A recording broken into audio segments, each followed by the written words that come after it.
Hello and welcome to all of you friends. आज हम India China के बीच जो डिस्प्यूट है उसके बारे में डिस्कस करने जा रहा हूँ। तो चलिए स्टार्ट करते हैं। कंटेक्स्ट डिस्कस कर लेते हैं। अभी हाल ही के न्यूज में एक मंथ से ये रहा कि दोनों देश के बॉर्डर पर बहुत सारे फिजिकल फाइटिंग देखने को मिला दोनों सैनिकों के बीच, और ये वेस्टर्न सेक्टर पर इस बार देखने को मिला। पहले ईस्टर्न सेक्टर पर देखा था, डोकलाम जो हुआ था, तो इस बार ये लद्दाख रीजन में देखने को मिला। कारण जानते हैं फ्रेंड्स। पहला कारण है कि अभी इंडिया के द्वारा ये जो गलवान वैली के नजदीक से जो लाइन ऑफ एक्चुअल कंट्रोल निकलती है, ये एक साइड चीन है जो चाइना के द्वारा ऑक्युपाई किया गया है। और ये एक कश्मीर के ये पार्ट्स जो पीओके बोला जाता है, पाक ऑक्युपाइड कश्मीर, जो पाक के अधिकृत है अभी। और ये जो पार्ट है ये 1962 के बाद, ये जो देख रहे हैं जो लाइन है, लाइन के बाद जो ये रेड स्पॉट है, ये पाकिस्तान ने चाइना को एक्सीड कर दिया। और इंडिया यहाँ सियाचिन ग्लेशियर के पास अपना एक उसका बेस है, आर्मी बेस है, सबसे हाईएस्ट पॉइंट पर हिमालय रीजन में। -45 डिग्री सेल्सियस पर भी यहाँ सैनिक काम करते हैं, भारत की सुरक्षा देते हैं। दोनों देशों से हमें, पाकिस्तान तथा चाइना से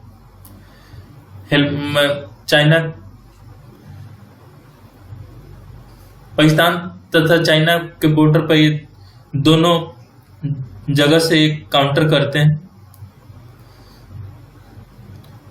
और हमारे देश की रक्षा करते हैं।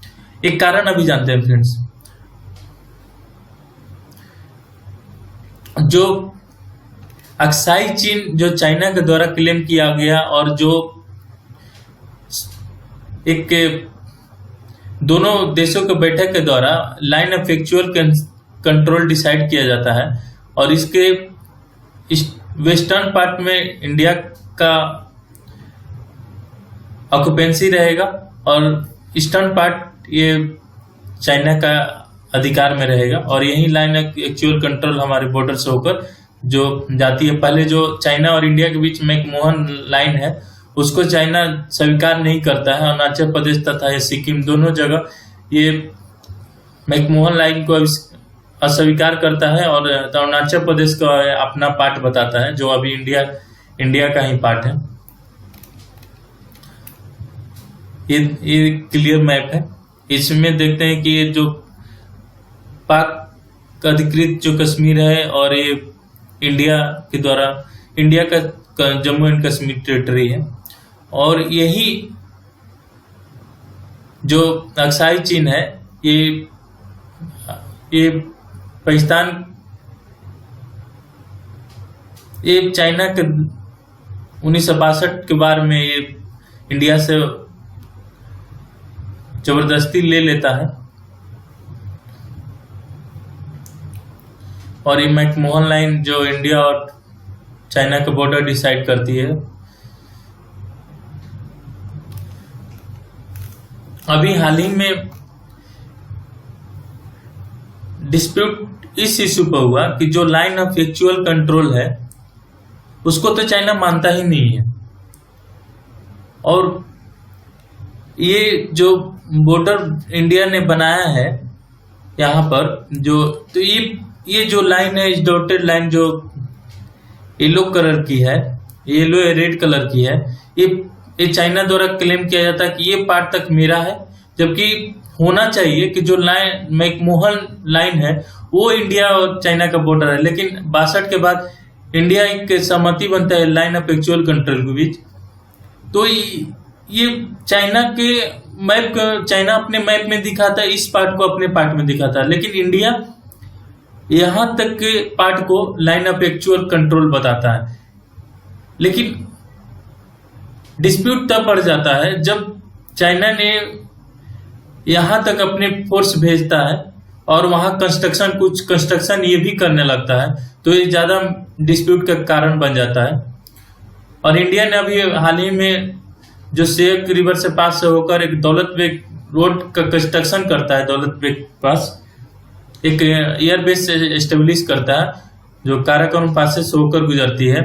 तो इसका चाइना के द्वारा विरोध किया जाता है, उसके सैनिक इंडिया की तरफ बढ़ते हैं। और दूसरा विवाद है जो पेंगोंग लेक है, जो एक नैरो लेक है, उसका ज्यादातर पार्ट चाइना में पड़ता है और थोड़ा सा पार्ट इंडिया में पड़ता है।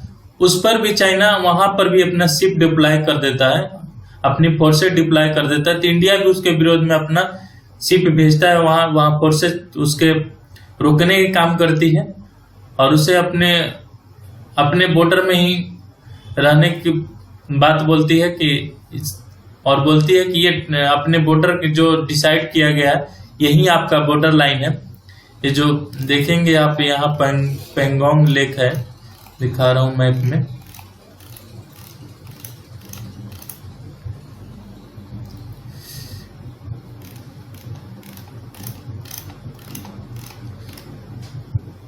ये पेंगोंग लेक है, यहाँ जो देखेंगे ये जो नीचे लाइन ऑफ एक्चुअल कंट्रोल के नीचे जो देखेंगे पेंगोंग लेक है। इस पर ही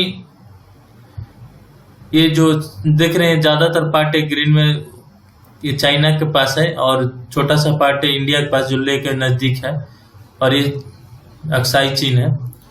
तो इंडिया ने भी अपने फोर्सेस डिप्लॉय हैवी मात्रा में करते हैं, तो विवाद और बढ़ जाता है।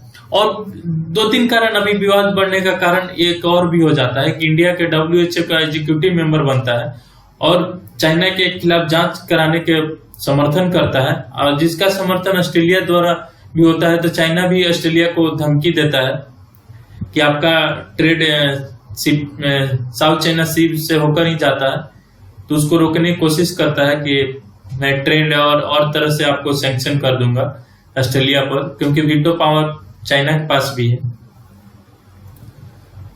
इस तरह से अपना ये चाइना हेजेमनी एस्टेब्लिश करना चाहता है, और चाइना में जो कम्युनिस्ट रिजाइम है वो तो किसी का, ऑथोरिटेरियन रिजाइम किसी का सुनता ही नहीं है।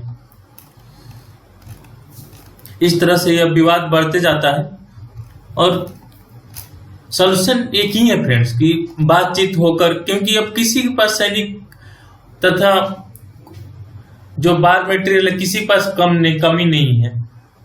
एक ही अंतर है कि इकोनॉमिकली चाइना ज्यादा मजबूत है हमसे। बाकी वो चाइना का वर्ल्ड में बहुत क्रिटिसाइज हो रहा है, यूएस के द्वारा जो प्रोटेक्शनिस्ट और सैंक्शन लगाया जाता है उसके ट्रेड पर। साथ में जो चाइना अपना अंदर और बाहर दोनों जगह दबाव देख रहा है, वर्ल्ड में भी और इंटरनली हांगकांग और ताइवान को लेकर जो मेजर इशू है। तिब्बत तो इशू रहता है, तिब्बत जो दलाई लामा इंडिया शरण दिया तो उस पर भी चाइना हमेशा विरोध करता है इसका। और जो डिस्प्यूट है उसको बैठकर सुलझा लेना चाहिए, जो कंफ्यूजन है उसको दूर करना चाहिए दोनों देशों के लिए, ताकि पूरे विश्व में एशिया में एक अलग, दोनों देश अलग स्थान रखते हैं और दोनों देशों का अपना एक महत्व है एशिया रीजन में, और दोनों इकोनॉमिकली आज इमर्जिंग कंट्री है। इस तरह से जो डिस्प्यूट है दोनों देशों को सुलझा लेना चाहिए। जो वुहान समिट हुआ या चेन्नई में मामलापुरम में जो समिट हुआ, इस तरह से दोनों देशों के हेड को पीएम और तथा चाइना के प्रेसिडेंट को मिलकर इस मैटर को सुलझाना चाहिए। अभी हाल ही में बैठक भी हुई है, तो हो सकता है कि सॉल्यूशन निकले, क्योंकि जो चाइना के द्वारा क्लेम किया जाता है वो तो इंडिया के लिए अस्वीकार्य है। और इंडिया को डर ये भी है कि हमें 2 फ्रंट वार नहीं झेलना पड़े, क्योंकि अगर पाकिस्तान के द्वारा अगर बॉर्डर पर देखेंगे स्टार्ट किया जाता है, और फ्रेंड्स एक और कारण है कि जो ये जो बॉर्डर देखेंगे पीओके से होकर जो सीपेक कॉरिडोर गया है, तो इंडिया ये जो शिपिंग कॉरिडोर जिस रास्ते से गया है, इंडिया के द्वारा क्लेम किया जाता है वो मेरा रीजन है, इंडिया पीओके का रीजन इंडिया में आता है। इस तरह से पाकिस्तान ने गलत किया है चाइना को ये रोड बनाने का अधिकार देकर। तो इंडिया के द्वारा हमेशा आज के दिनों में बहुत ज्यादा विरोध किया जाता है, तो चाइना भी इससे खफा रहता है। और जो इंडिया का झुकाव यूएस की तरफ जाता है, तो इस तरह से चाइना और भी ज्यादा विरोध में रहता है कि हमारे शक्ति देखकर या दोनों देशों का फ्रेंडशिप देखकर पाकिस्तान भी इससे जलता रहता है और इंडिया के खिलाफ हमेशा आतंकवादी को भेजता है। और इंडिया का अपना कंसर्न है कि जो ये पार्ट पाकिस्तान के द्वारा दिया गया वो भी पार्ट इंडिया का ही पार्ट है। तो इस तरह से चाइना के खिलाफ जो विश्व में आवाज निकली है और तथा इंडिया के द्वारा हमेशा जो सीपेक के विरोध करना हो तथा जो साउथ चाइना सी में जो फ्रीडम की बात करते हैं, ये जो कॉमन ग्लोबल कंसर्न जताते हैं कि मतलब जो भी ट्रेड होना चाहिए सी के थ्रू वो किसी एक देश का अधिकृत नहीं होना चाहिए, ये सब फ्री होना चाहिए।